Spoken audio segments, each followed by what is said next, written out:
Hello and welcome to your astrological vibrations for Sunday, August 30th, 2020 by Gaia Blooming. I am Mimi.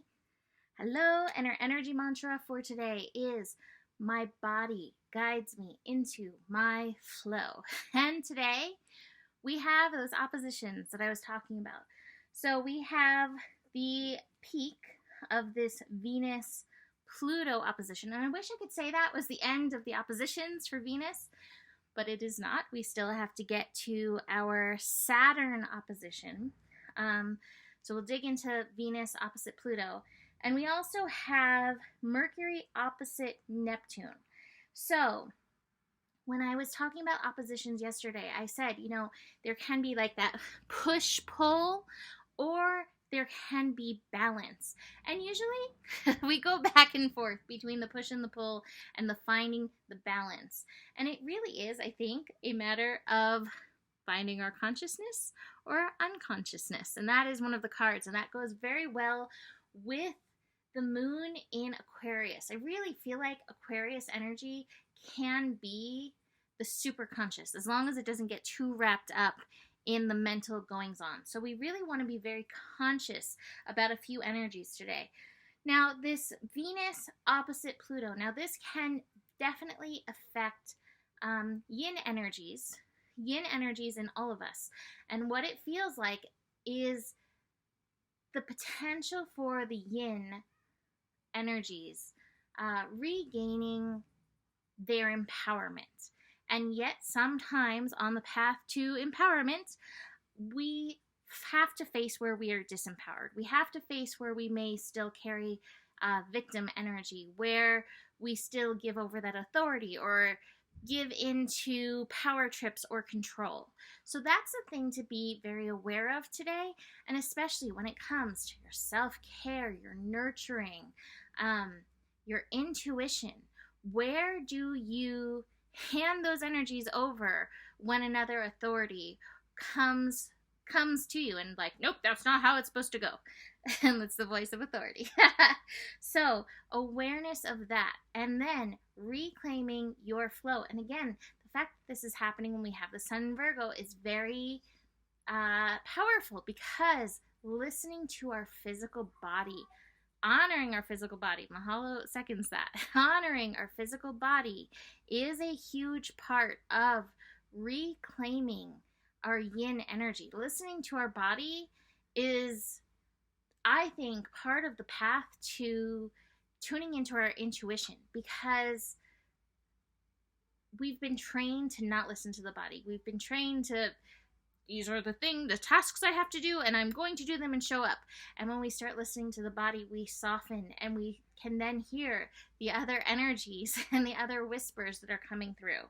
So that's very powerful. And then, speaking of other wisdom, other whispers coming through, we have Mercury in Virgo opposite Neptune in Pisces. Speaking of other whispers coming through, Neptune in Pisces tunes us into very psychic energy. And we've been working with this. We've been opening to our intuitions. We've been listening for that guidance. Mercury in Virgo can be very logical. It can be very, very detail-oriented. It can get so caught up in the tasks that it forgets to listen for the magic, for the miracles, for the other possibilities, for the esoteric wisdom that is also offered.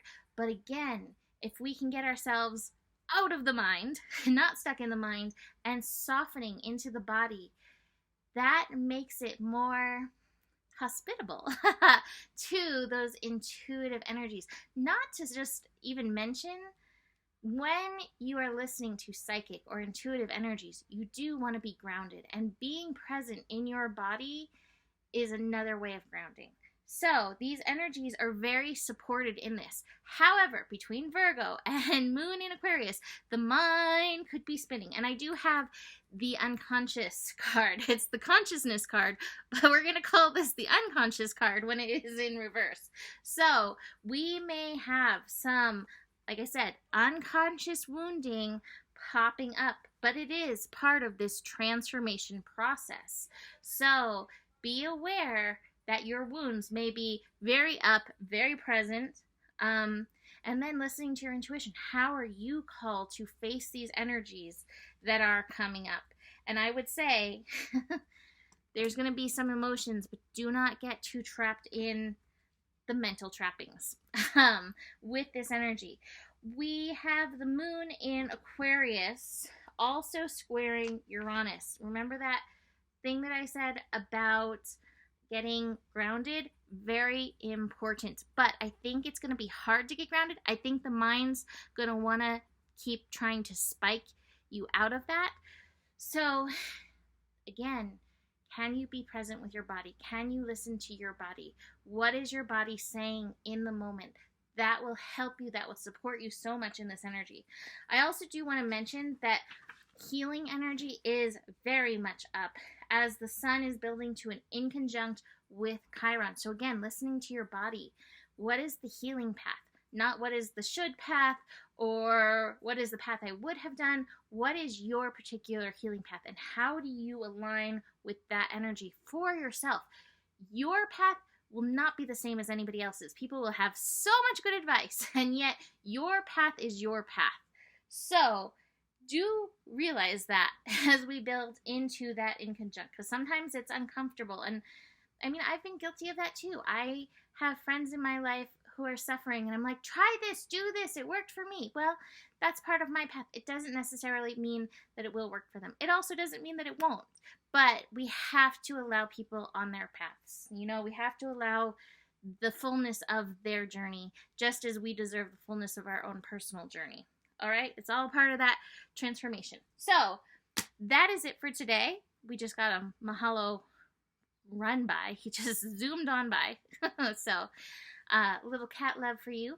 You can book a reading with me. Email me, mimiclark@gmail.com. Besides that, the better it gets, the better it gets. There's more than enough love in the world for you.